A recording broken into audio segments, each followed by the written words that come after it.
10वीं कक्षा पाठ 3 गिल्लू। इस पाठ को महादेवी वर्मा जी ने लिखा है। कवि परिचय देखेंगे। लेखक परिचय। लेखिका का परिचय महादेवी वर्मा जी का। महादेवी वर्मा जी विश्व स्तर की कवयित्री हैं। उन्हें आधुनिक मीरा भी कहा जाता है।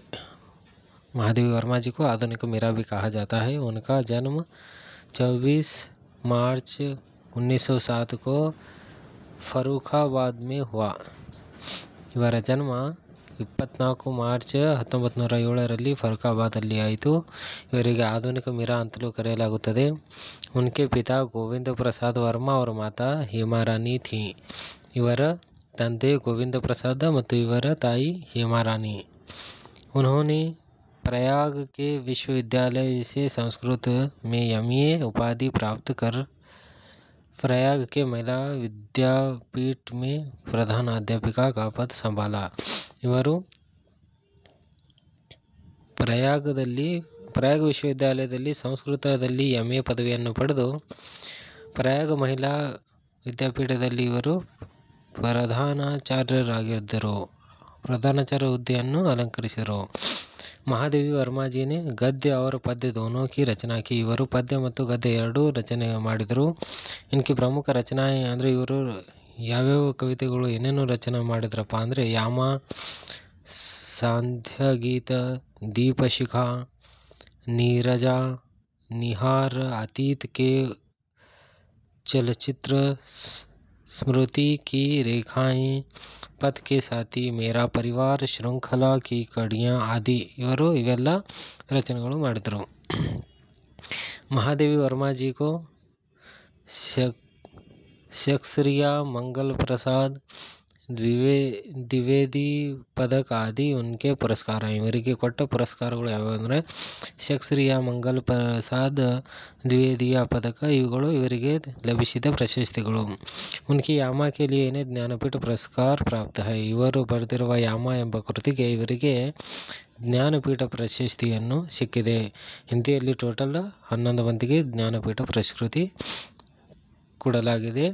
ಅತಿ ಹೆಚ್ಚು ಜ್ಞಾನಪೀಠ ಪುರಸ್ಕಾರ ಪಡೆದಿರುವ ಭಾಷೆ ಅಂದರೆ ಅದು ಹಿಂದಿ, 11 ಜನರಿಗೆ ಸಿಕ್ಕಿದೆ। ಅದರಲ್ಲಿ ಮಹಾದೇವಿ ವರ್ಮಾ ಅವರಿಗೆ ಯಾಮ ಎಂಬ ಕೃತಿಗೆ ಜ್ಞಾನಪೀಠ ಪ್ರಶಸ್ತಿ ಪುರಸ್ಕಾರ ನೀಡಲಾಗಿದೆ। इस महान रचनाकार का निधन सितंबर सन 1987 को हुआ। ಇವರ ನಿಧನ ಸೆಪ್ಟೆಂಬರ್ 1987ರಲ್ಲಿ ಆಯಿತು। ಟಿಪ್ಪಣಿಯನ್ನು ಕೊಟ್ಟಿದ್ದಾರೆ ಅಂದರೆ कागभूसुंडी ಅಂದರೆ पुराण कथा में कौवे को पक्षियों के गुरु के रूप में स्वीकार किया गया है। ಹಿಂದಿನ ಪುರಾಣಗಳಲ್ಲಿ ಕಥೆಗಳಲ್ಲಿ ಕಾಗೆಗೆ ಪಕ್ಷಿಗಳ ಗುರು ಅಂತ ಹೇಳಿ ಸ್ವೀಕರಿಸಲಾಗಿದೆ। ಶಬ್ದಾರ್ಥಗಳು ನೋಡ್ತಾ ಇದ್ರೆ ಅಚಾನಕ್ ಅಂದ್ರೆ ಏಕಾಏಕ, ಒಮ್ಮಿಂದೊಮ್ಮೆಗೆ, ಸಡನ್ಲಿ। ಗಮಲಾ ಅಂದ್ರೆ ಫೂಲೋं के पेड़ या पौधे लगाने का बर्तन। ಗಮಲಾ ಅಂದ್ರೆ ಹೂವಿನ ಗಿಡಗಳು ಹಚ್ಚುವ ಒಂದು ವಸ್ತು, ಪಾಟ್ ಅಂತ ಹೇಳಿ ಕರಿತೀವಿ ಇಂಗ್ಲೀಷ್ ಒಳಗೆ। ಘಾವ್ ಅಂದರೆ ಜಖಮ। ಹೌಲೆ ಸೆ ಅಂದರೆ ಧೀರೆ ಸೆ, ಸಮಾಧಾನವಾಗಿ, ಸಾವಕಾಶವಾಗಿ ಅಂಥೇಳಿ। ಕಾಂಚ್ ಅಂದರೆ ಶೀಶಾ, ಗಾಜು। ಚುನ್ನಟ್ ಅಂದರೆ ಸಿಲ್ವಟ್, ನೀರಿಗೆ। ಸೋನ್ಜುಹಿ ಅಂದರೆ ಖುಷಬುದಾರ್ ಫೂಲ್, ಒಂದು ಸುವಾಸನೆ ಬೀರುವಂತಹ ಒಂದು ಹೂವು। ಗಿಲ್ಹರಿ ಅಂದರೆ ಸ್ಕ್ವೆರಲ್, ಅಳಿಲು। मोटे रुएं और लंबी पूंछ वाला एक मादा जंतु। ಅವತೀರ್ಣ ಅಂದ್ರೆ ಉತ್ಪನ್ನ ಹೋನ, ಪ್ರೊಡ್ಯೂಸ್ ಮಾಡೋದು। ಅವತರಿತ ಹೋನ। ಕಾಕದ್ವಯ ಅಂದರೆ ದೋ ಕವ್ವೆ, ಕಾಕದ್ವಯ ಅಂದರೆ 2 ಕಾಗೆಗಳು। ಚೋಂಚ್ ಅಂದರೆ ಪಕ್ಷಿಯೋಕೆ ಮುಖ ಕಾ ಅಗ್ರಭಾಗ, ಅಂದರೆ ಪಕ್ಷಿಗಳ ಮುಂದೆ ಇರುವ ಒಂದು ಅವಕ್ಕೆ ತಿಲ್ಲಕ್ಕೆ ಕುಡಕ್ಕೆ ಇರೋದು ಇರ್ತದಲ್ಲ ಅದಕ್ಕೆ ಚೋಂಚ್ ಅಂತ ಕರಿತೇವೆ। ಮರ್ಹಮ್ ಅಂದ್ರೆ ಔಷಧಿ ಕಾ ಲೇಪ, ಮರಮ್ ಅಂದ್ರೆ ಔಷಧಿಯ ಒಂದು ಲೇಪನವಾಗಿದೆ। ಝಬ್ಬೆದಾರ್ ಅಂದ್ರೆ ಗುಚ್ಛೆ ಜೈಸಿ ಅಂದ್ರೆ ಹೂವಿನ ಒಂದು ಗುಚ್ಛೆ ಜೈಸಿ। ಡಲಿಯಾ ಅಂದ್ರೆ ಛೋಟಿ ಟೋಕರಿ, ಸಣ್ಣ ಒಂದು ಬುಟ್ಟಿ। ಮನ್ಕೆ ಅಂದರೆ ಮಣಿ, ಹಾರ ಟೈಪ್ ಇರೋದಕ್ಕೆ ಅದಕ್ಕೆ ಮಣಿ ಅಂತೇಳಿ ಕರೀತಾರೆ. ಗಾತ ಅಂದರೆ ಶರೀರ, ದೇಹ ಅಂತೇಳಿ ಕರಿತೀವಿ. ಕಿಲೆ ಅಂದರೆ ಲೋಹೆ ಯಾವ ಕಾಟ್ ಕಿ ಖೂಂಟಿ. ಬರಾಮದ ಅಂದರೆ ಘರ್ಕೆ ಬಾಹರ್ ಕಾ ಭಾಗ ಅಂದರೆ ಮನೆ ಮುಂದಿನ ಒಂದು ಅಂಗಳ ಅಂತೇಳಿ ಕರಿಬೋದು. ಸುರಾಯಿ ಅಂದರೆ ಹೂಜಿ, ಪಾನಿ ರಖನೆ ಕಾ ಬರ್ತನ್ಕ ಏನಂತೇವೆ ನಾವು ಸುರಾಹಿ ಹೂಜಿ ಅಂತೇಳಿ ಕರಿತೇವೆ. ಈಗ पाठ का आशय, कौन कह सकता है कि पशु पक्षी भावहीन प्राणी हैं? वे भी हमारी तरह कभी कभार हमसे भी अधिक भावानुकूल, विचारवान और सहृदय ವ್ಯವಹಾರ करते हैं. ಯಾರು ಹೇಳ್ತಾರಪ್ಪ ಪಶು ಪಕ್ಷಿ ಭಾವಹೀನ ಅದಾರ ಅಂದರೆ ಅವುಗಳಿಗೆ ಭೀ ಪಶು ಪಕ್ಷಿಗಳಿಗೆ ಪ್ರಾಣಿಗಳಿಗೆ ಅವುಗಳಿಗೆ ಭೀ ಭಾವನೆಗಳು ಇದ್ದಾವೆ. ಯಾವಾಗ ಅವು ನಮ್ಕಿಂತ ಭೀ ಚಲೋ ವರ್ತನೆ ಮಾಡ್ತವೆ. ನಮ್ಮ ಭಾವನೆಗಳ ಜೊತೆ ನಮ್ಮ ಭಾವನೆಗಳಿಗೆ ತಿಳ್ಕೊಂಡು ನಮಗಿಂತ ಭೀ ಚಲೋ ವ್ಯವಹಾರಗಳು ಮಾಡ್ತವೆ ಅಂಥೇಳಿ. गिलहरी के बच्चे सहृदय व्यवहार. महादेवी वर्मा ने एक छोटा सा जीव गिलहरी के बच्चे का रेखांकन कर प्राणी जगत की मानव सहज जीवन शैली का ಪ್ರಭಾವಶಾಲಿ ಚಿತ್ರಣ ಕಿಯಾ ಹೈ. ಮಹಾದೇವಿ ವರ್ಮಾ ಅವ್ರು ಏನು ಮಾಡಿದ್ದಾರೆ ಅಂದರೆ ಒಂದು ಗಿಲಹರಿಯ ಒಂದು ಸಣ್ಣ ಮಗು, ಗಿಲಹರಿಯ ಸಣ್ಣ ಒಂದು ಮಗುಗೆ ತಗೊಂಡು ಅದರ ಬಗ್ಗೆ ಪ್ರಾಣಿ ಜಗತ್ತಿನ ಒಂದು ಮಾನವ ಸಹಜ ಜೀವನ ಶೈಲಿ, ಮಾನವನ ಜೀವನ ಹೆಂಗಿದೆ, ಪ್ರಾಣಿಗಳು ಹೆಂಗೆ ವರ್ತನೆ ಮಾಡ್ತಾವ ಅಂಥೇಳಿ ಅವರ ಒಂದು ಭಾವನೆಗಳ ಬಗ್ಗೆ ಈ ಪಾಠದಲ್ಲಿ ಚಿತ್ರಣವನ್ನು ಮಾಡಿದ್ದಾರೆ. आज के संदर्भ में जहाँ मानव के स्वार्थ के कारण पशु पक्षी की जातियाँ लुप्त होती जा रही है. ಮಾನವನ ಒಂದು ಸ್ವಾರ್ಥದ ಕಾರಣಕ್ಕಾಗಿ ಪಶು ಪಕ್ಷಿಗಳು ಏನು ಮಾಡ್ತಾವೆ, ಅವುಗಳು ಅಂತ್ಯ ಆಗ್ತಾ ಇದೆ. ಮಾನವನ ಗಿಡಗಳ ಕಡೆದು ಅದು ಬಹಳಷ್ಟು ಅವುಗಳಿಗೆ ತೊಂದರೆ ಕೊಡೋದ್ರಿಂದ ಅವುಗಳ ಒಂದು ಜಾತಿ ಸರ್ವನಾಶವಾಗ್ತಾ ಇದೆ ಅಂತ. वहाँ महादेवी वर्मा जी का यह संस्मरण उनकी रक्षा करने के, उनके प्रति प्रेम भाव जगाने के दिशा में एक सार्थक प्रयत्न सिद्ध होता है. ಏನು ಮಾಡಿದ್ದಾರೆ ಮಹಾದೇವಿ ವರ್ಮಾ ಅವರು ಈ ಒಂದು ಲೇಖನದಿಂದ ಪ್ರಾಣಿ ಜಗತ್ತಿಗೆ ಒಂದು ಅವುಗಳಿಗೆ ರಕ್ಷಣೆ ಮತ್ತು ಅವುಗಳ ಪ್ರತಿ ಪ್ರೇಮ ಭಾವವನ್ನು ಮೂಡಿಸುವ ಸಲುವಾಗಿ ಒಂದು ಸಾರ್ಥಕವಾಗಿ ಸಿದ್ಧವಾಗಿದೆ ಈ ಒಂದು ಪಾಠ. ಇದರ ಒಂದು ಪಾಠದ ಪ್ರವೇಶ ಆಶಯವಾಗಿದೆ.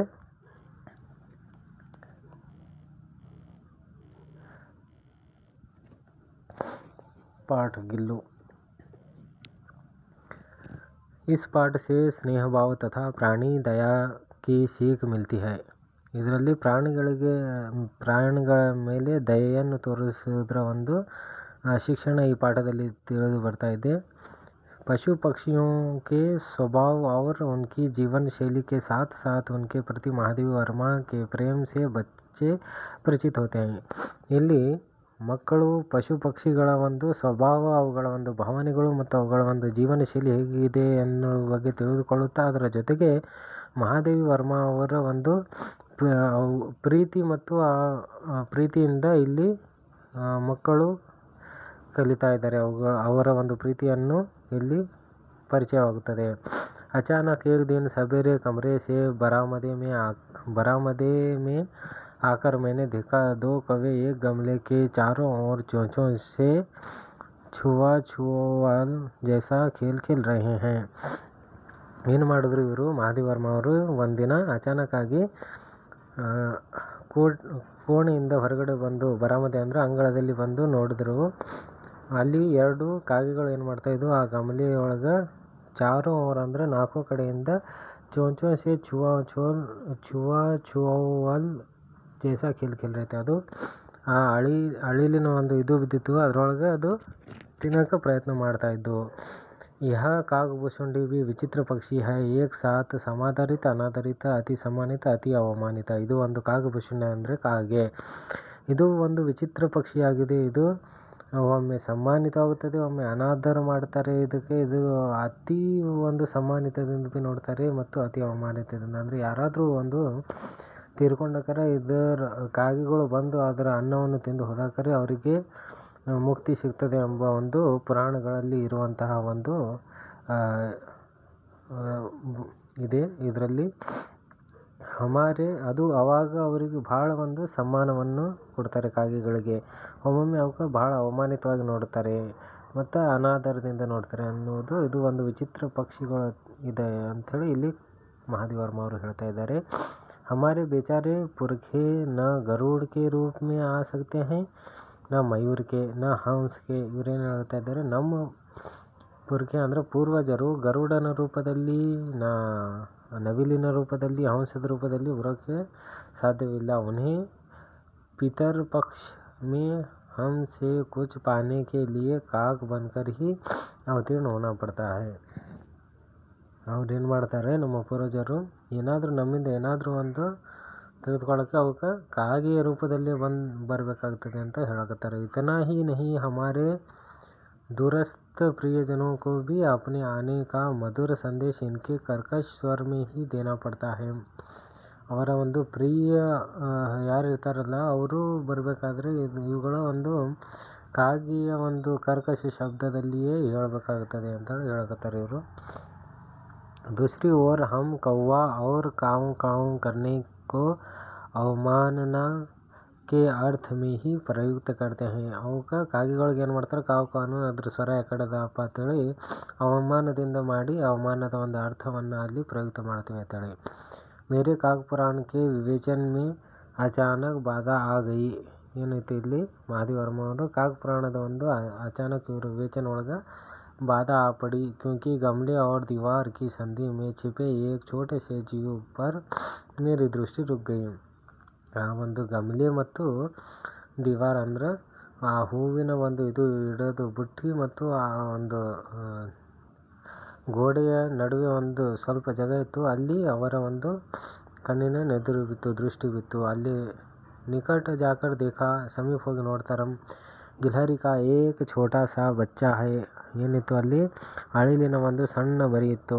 ಜೋ ಸಭ್ಯವತ್ ಘೋಸಲೆ ಸೆ ಗಿರ್ ಪಡಾ ಹೈ और अब कौवे जिसमें ಸುಲಭ ಆಹಾರ ಖೋಜ್ ರಹೆ. ಅದು ಏನು ಮಾಡಕತ್ತದ ಅಂದ್ರೆ ತನ್ನ ಘೋಸಲೆಯಿಂದ ತನ್ನ ಮನೆಯಿಂದ ಅಲ್ಲಿ ಡೈರೆಕ್ಟ್ ಅಲ್ಲಿ ಬಿದ್ದದ. ಅದರೊಳಗೆ ಅಲ್ಲಿ ಕಾಗೆಗಳು ತಮ್ಮ ಆಹಾರವನ್ನು ಹುಡುಕ್ತಾ ಇದ್ದಾವೆ ಅಂತ ಹೇಳಿ.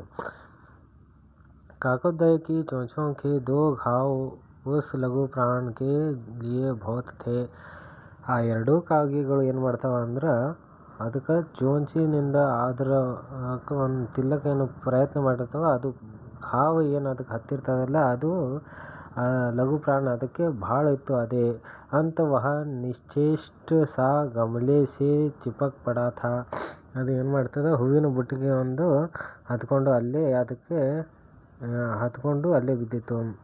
सबने कहा कौवे की चोंच का घाव लगने के बाद यह बच नहीं सकता. ಎಲ್ಲರೂ ಏನಂದ್ರು, ಆ ಕಾಗೆಗಳ ಒಂದು ಏನು ತಿಲ್ಲಕ್ಕೆ ಪ್ರಯತ್ನ ಮಾಡಿದ್ವಲ್ಲ ಆ ಘಾವದಿಂದ ಇದು ಜೀವಂತವಾಗಿ ಉಳಿದಿಲ್ಲ ಅಂಥೇಳಿ ಹೇಳ್ತಾರೆ. ಅಂತ ಐಸೆ ಹಿ ರಹನೆ ದಿಯಾ ಜಾವೆ. ಇದಕ್ಕೆ ಹಿಂಗೆ ಇರ್ಲಕ್ಕೆ ಬಿಡ್ರಿ ಅಂತೇಳಿ ಹೇಳ್ತಾರೆ. ಪರಂತು ಮನ್ ನಹಿ ಮಾನ ಉಸೆ ಹೌಲೆ ಸೆ ಉಠಾಕರ್ ಅಪ್ನೆ ಕಮರೆ ಮೇಲಾಯಿ. ಇವರು ಮಹಾದೇವ ವರ್ಮ ಅವ್ರು ಏನು ಮಾಡ್ತಾರೆ, ಅದಕ್ಕೆ ಸಮಾಧಾನದಿಂದ ಸಾವಕಾಶ ಎತ್ಕೊಂಡು ಅವರ ಒಂದು ಕೋಣೆಯಲ್ಲಿ ತರ್ತಾರೆ. ಫಿರ್ ರೋಯಿ ಸೆ ರಕ್ತ ಪೋಂಛಕರ್ ಗಾಂವ್ ಪರ್ ಪೆನ್ಸಿಲ್ ಕಾ ಮರಹಮ್ ಲಗಾಯ. ಅಂದ್ರೆ ಅದರದ್ದು ಒಂದು ರಕ್ತವನ್ನು ಇದು ರೂಯಿದಿಂದ ಕಾಟನ್ದಿಂದ ಒರೆಸಿ ಅದರ ಘಾವದ ಮೇಲೆ ಪೆನ್ಸಿಲಿನ್ ಮರಹಮ್ ಹಚ್ತಾರೆ, ಔಷಧಿ. कई घंटे के उपचार के उपरांत उसके मुंह में एक बूंद पानी टपकाया जा सका. ದೀರ್ಘ ಒಂದು ಗಂಟೆಗಳ ಕಾಲ ಅದರ ಒಂದು ಉಪಚಾರ ಮಾಡಿದ ನಂತರ ಅದರ ಬಾಯಿಯಲ್ಲಿ ಒಂದು ಹನಿ ನೀರನ್ನು ಹಾಕಲಾಯಿತು. तीसरे दिन वह इतना अच्छा और आश्वस्त हो गया कि मेरी उंगली अपने 2 नन्हे पंजों से पकड़कर नीले कांच के मोतियों जैसी आंखों से इधर उधर देखने लगा. ಏನು ಮಾಡ್ತಾರೆ, ಅದು 3ನೇ ದಿನಕ್ಕೇನು ಇಷ್ಟು ಚಲೋ ಆಗ್ತದದು. ಆಶ್ವಸ್ತ ಹೋಗಯ ಅಂದರೆ ಇಷ್ಟು ಚಲೋ ಆಗ್ತದಕ್ಕೆ ಮೇರಿ ಉಂಗ್ಲಿ ಅಪ್ನೆ 2 ನನ್ನೆ ಪಂಜೆ. ಅವರದು ಲೇಖಕ ಅವ್ರದ್ದು ಒಂದು ಸಣ್ಣ ಬೆರಳನ್ನು ಹಿಡಿದು ತನ್ನ ಸಣ್ಣ ಪಂಜೆ 2 ಕೈಗಳಿಂದ ಅದು ಹಿಡಿದು ನೀಲೆ ಕಾಂಚ್ಗೆ ಮೋತಿಯೋ ಜೇಸಿ ಆಕೆ ಅದರ ನೀಲಿ ಕಲರ್ ಒಂದು ಆಕೆ ಅಂದರೆ ಕಣ್ಣುಗಳಿಂದ ಇದರ ಉದರ್ देखने ಆ ಕಡೆ ಈ ಕಡೆ ನೋಡೋಕ್ಕೆ ಚಾಲು ಮಾಡ್ತು. 3-4 मास में उसके स्निग्ध रोएं, धब्बेदार पूंछ और चंचल चमकीली आंखें सबको विस्मित करने लगी. 3-4 ತಿಂಗಳಲ್ಲಿ ಅದರ ಒಂದು ಸಿಂಗ್ನ ರೋಯೆ ಜಬ್ಬೇದಾರ್ ಪೂಂಚ್ ಅಂದ್ರೆ ಅದಕ್ಕೆ ಚಮಕೀಲಿ ಚಂಚಲ್ ಚಮಕೀಲಿ ಆಂಖೆ, ಅದರ ಒಂದು ನೀಲಿ ಕಲರ್ ಇರುವಂತಹ ಒಂದು ಚಮಕೀಲಿ ಕಣ್ಣುಗಳು ಎಲ್ಲರನ್ನು ವಿಸ್ಮಿತ ಮಾಡುತ್ತಿದ್ದವು ಅಂಥೇಳಿ. ಹಮ್ ಉಸೆ ಗಿಲ್ಲು ಕಕ್ಕರ್ ಬುಲಾನೆ ಲಗೆ. ಇವ್ರೇನು ಮಾಡ್ತಾಯಿದ್ರು, ಗಿಲ್ಲು ಅಂಥೇಳಿ ಕರೆಕ್ಟ್ ಸ್ಟಾರ್ಟ್ ಮಾಡಿದ್ರು. ಮೈನೆ ಫೂಲ್ ರಖನೆ ಕಿ ಏಕ್ ಹಲ್ಕಿ ಡಲಿಯಾ ಮೇ ರೂಯಿ ಬಿಚಾಕರ್ ಉಸೆ ತಾರ್ ಸೆ ಖಿಡ್ಕಿ ಪರ್ ಲಟ್ಕಾ ದಿಯಾ. ಗಿಲ್ಲುಗೆ ಏನು ಮಾಡ್ತಾರೆ ಇವರು, ಒಂದು ಸಣ್ಣದು ಹೂವು ಇಡೋದು ಒಂದು ಬುಟ್ಟಿ ತಂದು ಅದ್ರೊಳಗೆ ರೂಯಿ ಅಂದ್ರೆ ಕಾಟನ್ ತೆಳಗೆ ಹಾಕಿಸಂದ್ರೆ ತಾರಸೆ ಖಿಡ್ಕಿ ಅಂದ್ರೆ ವಿಂಡೋಕ್ಕೆ ಕಟ್ಟಿಬಿಡ್ತಾರೆ, ಖಿಡ್ಕಿಗೆ ಲಟ್ಕಾ ದಿಯಾ. 2 ವರ್ಷ ವಹಿ ಗಿಲ್ಲು ಕಾ ಕರ್ರ. 2 ವರ್ಷಗಳ ಕಾಲ ಗಿಲ್ಲುದ ಮನೆ ಆಗಿತ್ತು ಅದು. ವಹ ಸ್ವಯಂ ಹಿಲಾಕರ್ ಅಪ್ನೆ ಘರ್ ಮೇ ಝೂಲ್ತಾ. ಅದು ತನ್ನ ಮನೆಯಲ್ಲಿ ತಾನು ಸ್ವಯಂ ತಾನೇ ಅದಕ್ಕೆ ಅದ್ರೊಳಗೆ ಜೋಕಾಲಿ ಆಡ್ತಿತ್ತು. और अपनी कांच के मनकों सी आंखों से कमरे के भीतर और खिड़की के बाहर न जाने क्या देखता समझता रहता. ಅದು ತನ್ನ ಒಂದು ನೀಲಿ ಕಲರ್ ಕಣ್ಣುಗಳಿಂದ ಕಮರೆಗೆ ಭೀತರ ಅಂದ್ರೆ ಕೊಠಡಿಯ ಒಳಗಡೆ ಮತ್ತು ಕಿಟಕಿಯ ಹೊರಗಡೆ ಏನೇನು ನೋಡ್ತಾ ಇತ್ತು. ಪರಂತು ಉಸ್ಕಿ ಸಮಜ್ದಾರಿ ಅವರ ಕಾರ್ಯಕಲಾಪ ಪರ್ ಸಬ್ಕೋ ಆಶ್ಚರ್ಯ ಹೋತಾ. ಅದರದ್ದು ಒಂದು ಸಮಜ್ದಾರಿ ಬುದ್ಧಿವಂತಿಕೆ ಮತ್ತು ಅದರ ಒಂದು ಕಾರ್ಯಕಲಾಪದ ಬಗ್ಗೆ ಎಲ್ಲರಿಗೂ ಆಶ್ಚರ್ಯವಾಗುತ್ತಿತ್ತು. ಜಬ್ ಮೈ ಲಿಖನೆ बैठती तब अपनी ओर मेरा ध्यान आकर्षित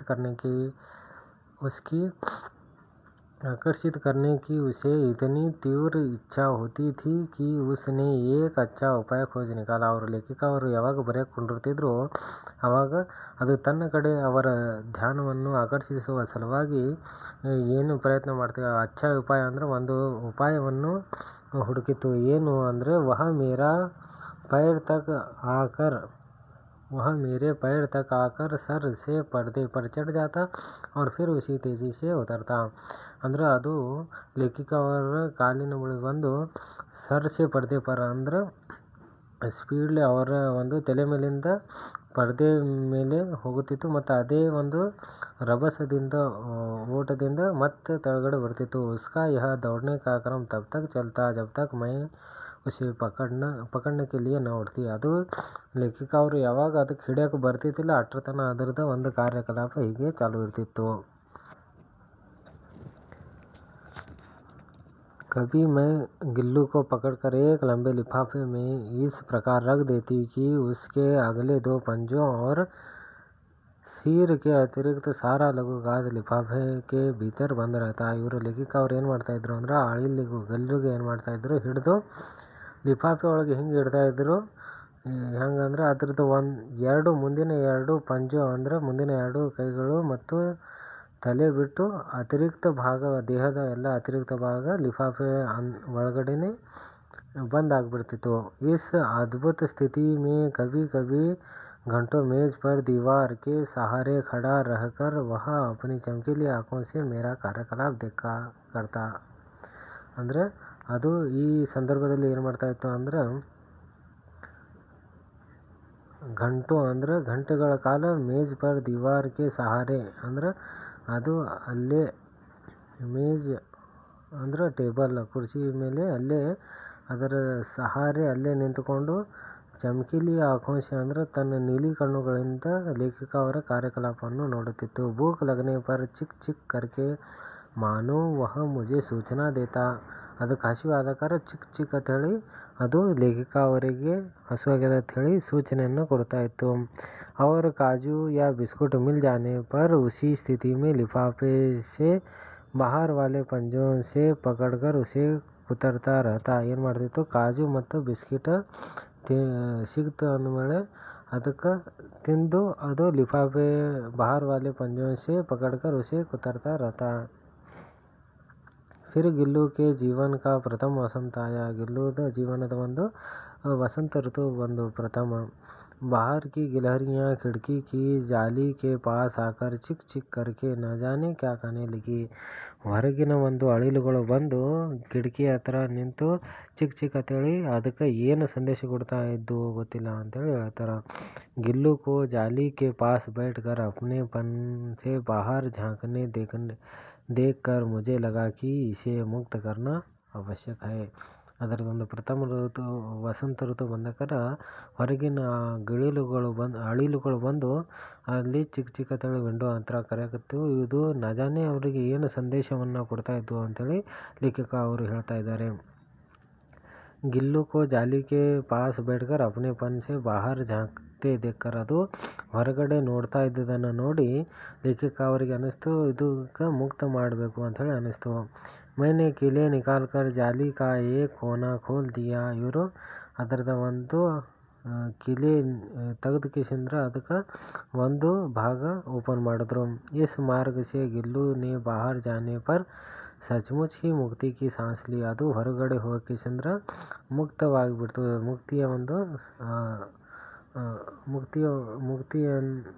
ಮುಕ್ತಿ ಆಯಿತು ಅಂಥೇಳಿ ಒಂದು ಒಳ್ಳೆಯ ಹೊರಗಿಂದ ಒಂದು ಪ್ರಪಂಚದೊಳಗೆ ಹೋಗಿ ಅದಕ್ಕೆ ಮುಕ್ತಿದು ಸಾನ್ಸ್ ಲಿ.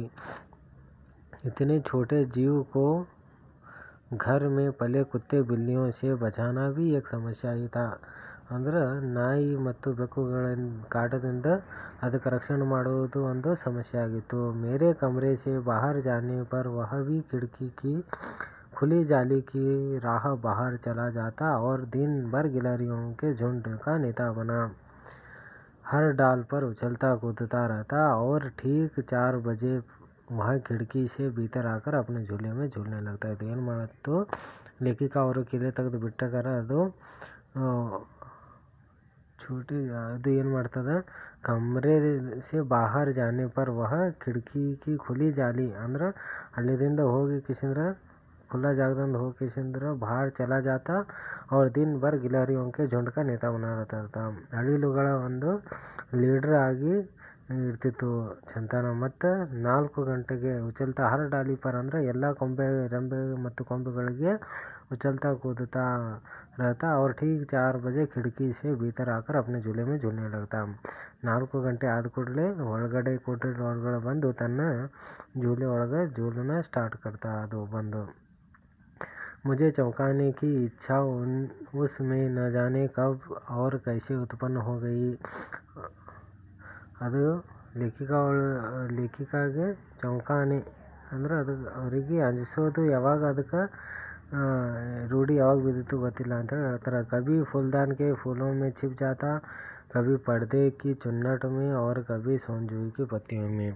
ಅದು ಹೂವು ಹಿಡಿದು ಬುಟ್ಟಿ ಒಳಗಡೆ ಮತ್ತು ಕವಿ ಪರ್ದೆ ಕಿ ಚುನ್ನಟ್ ಮೇ ಅಂದ್ರೆ ಆ ಪರ್ದೆಯ ಹಿಂದೆ ಮತ್ತು ಕವಿ ಸೋನ್ಜೂಯಿ ಕಿ ಪತ್ತಿಯೊಮ್ಮೆ ಅಂದ್ರೆ ಆ ಒಂದು ಎಲೆಗಳ ಕೆಳಗಡೆ ಕೂತು ಅಂಜಿಸ್ತಾ ಇತ್ತು.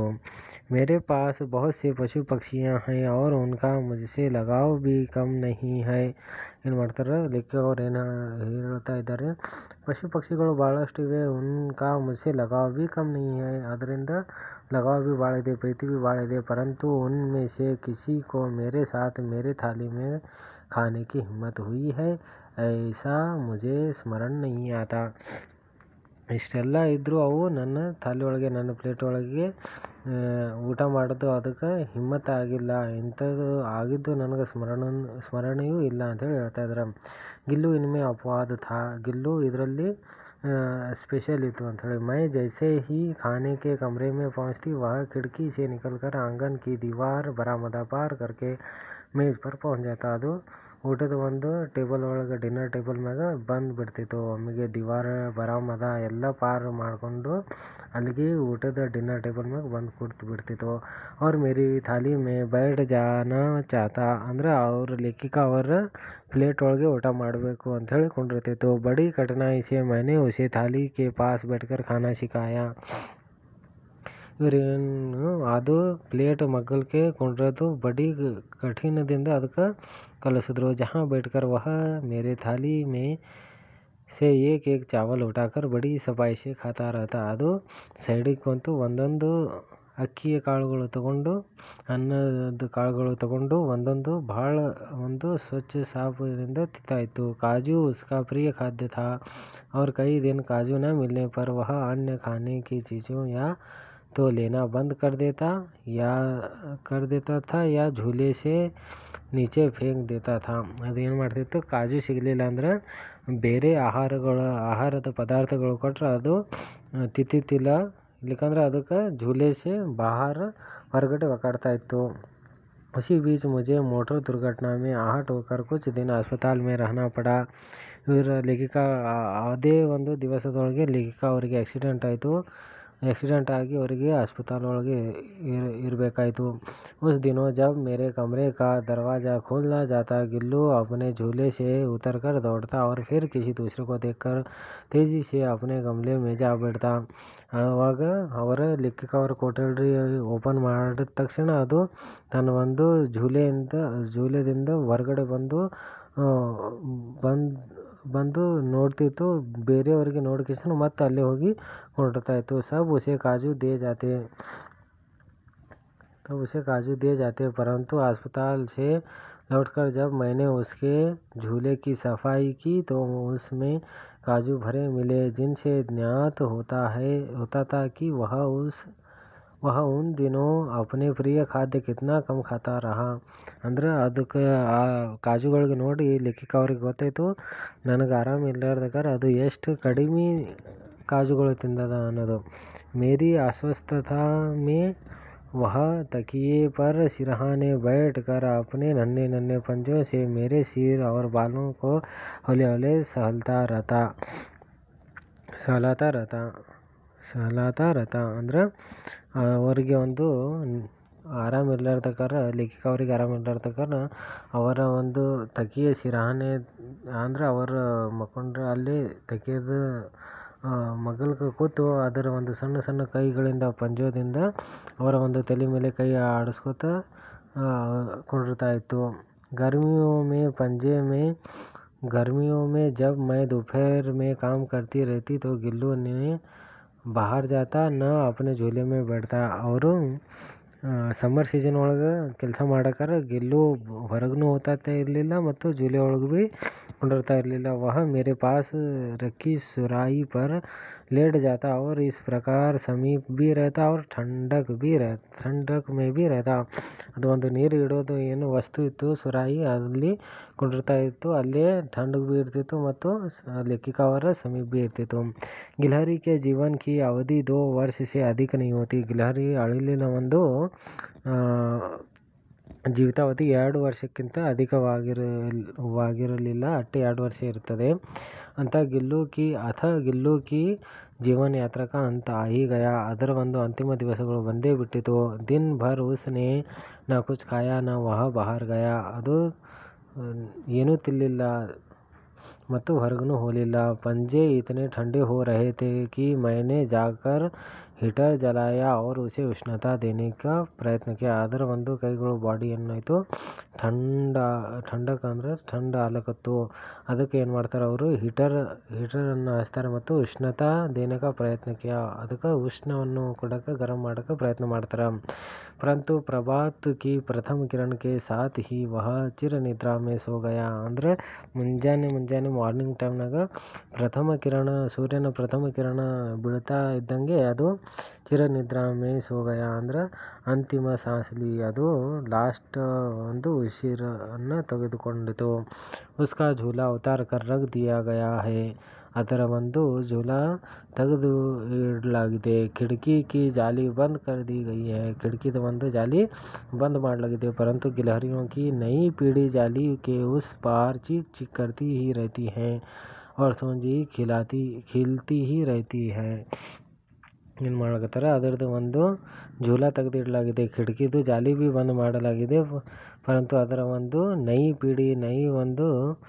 ಪೀಡಿ ಏನು ಮಾಡ್ತಾ ಇದ್ದಾನೆ, ಕಿಟಕಿ ಉಸ್ ಪಾರ ಚಿಕ್ ಕಟ್ತಿ रहती है ಮತ್ತು ಸೋಂಜಿ ಒಂದು ಎಲೆಗಳ ತಳಗೆ ಖಿಲ್ತಿ ಹಿ रहती है, ಅದು ಅಲ್ಲಿ ಆಟ ಆಡುತ್ತಿರ್ತವೆ।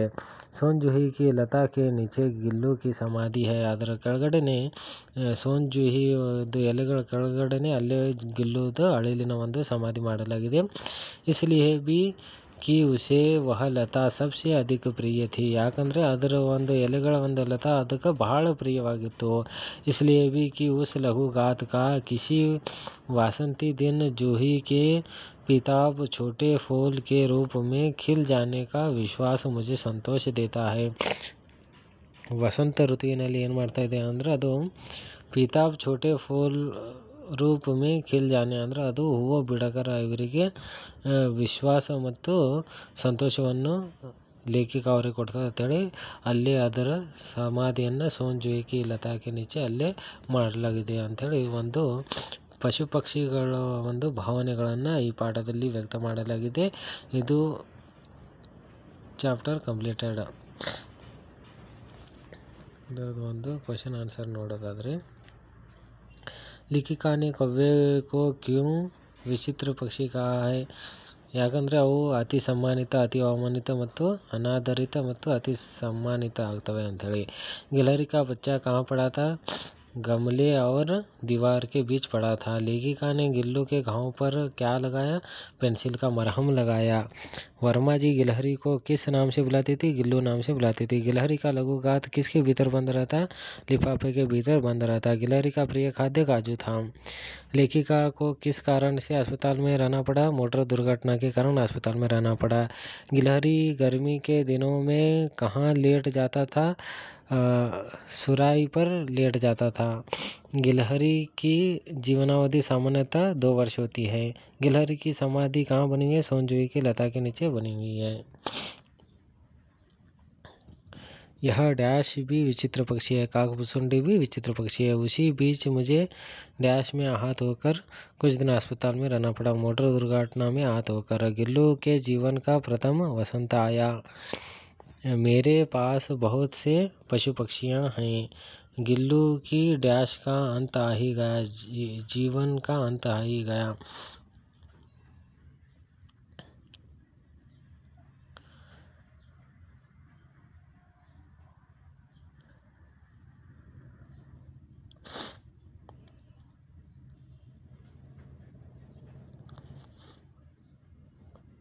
ವಿಲೋಮ ಶಬ್ದ.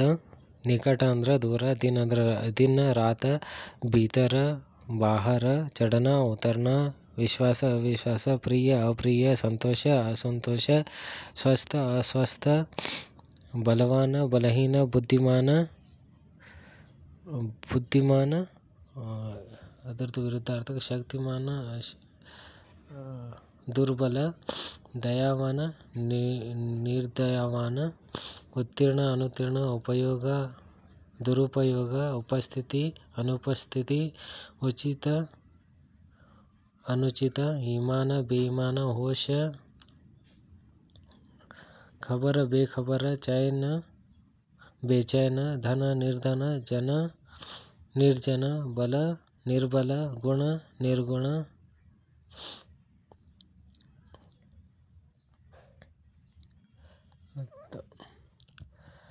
Part 3 Gillu part completed.